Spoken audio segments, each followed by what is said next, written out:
Bonjour. Eh ben, je vais vous faire une confidence. Pour jouer, un micro, c'est encore pire qu'un public. Mais je vous promets que j'essaierai de m'améliorer.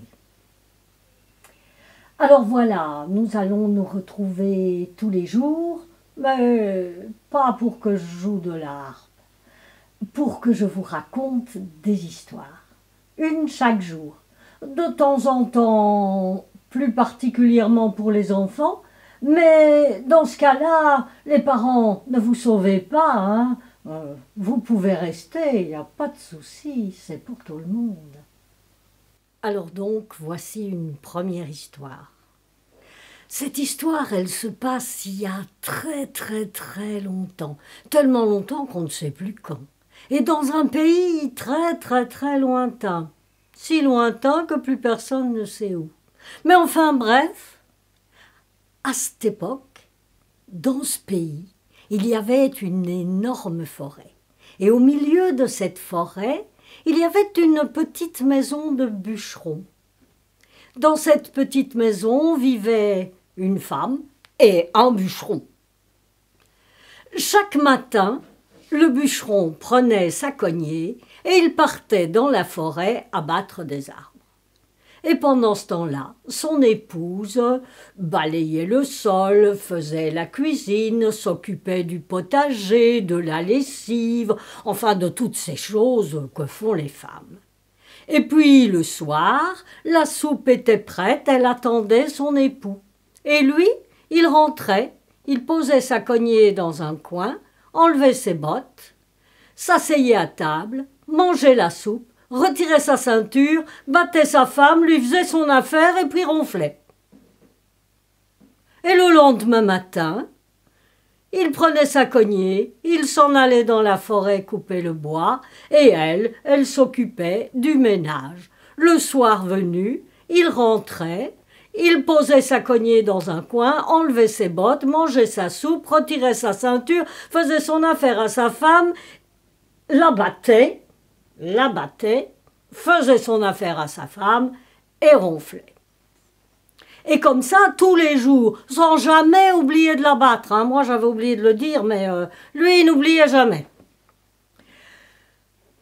Un jour, il est parti, comme d'habitude, et elle balaye le sol. Et tout en balayant le sol, elle sent dans son ventre comme des gargouillis.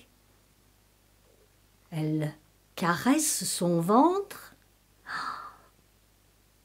Là, dans son ventre, la vie qui pousse. Un enfant, un enfant. Elle prend son ventre à deux mains, elle le berce et puis toute la journée, elle travaille en chantant. Elle est si heureuse, un enfant.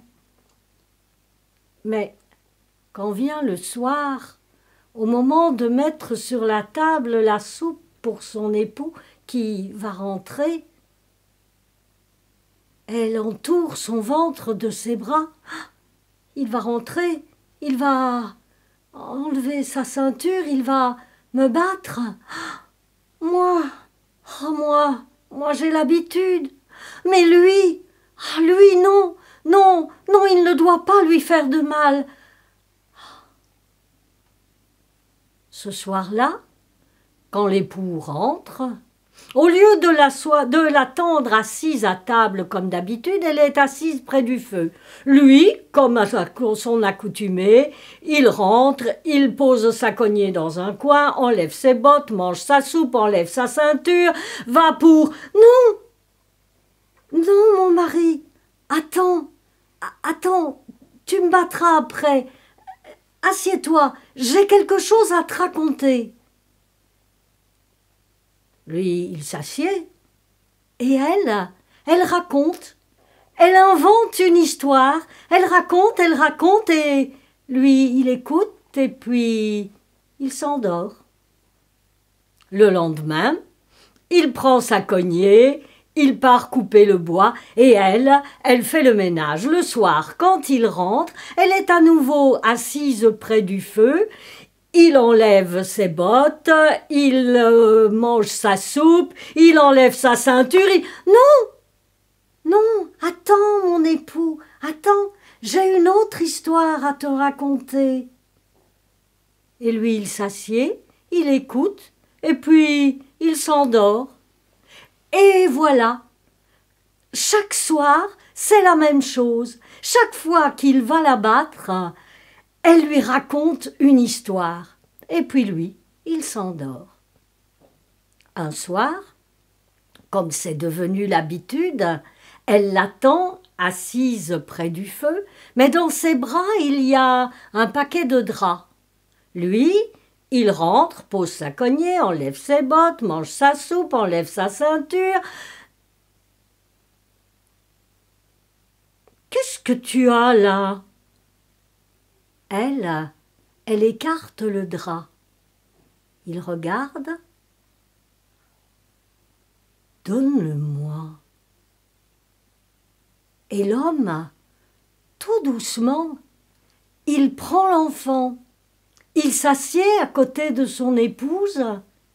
Il regarde l'enfant, il lui sourit.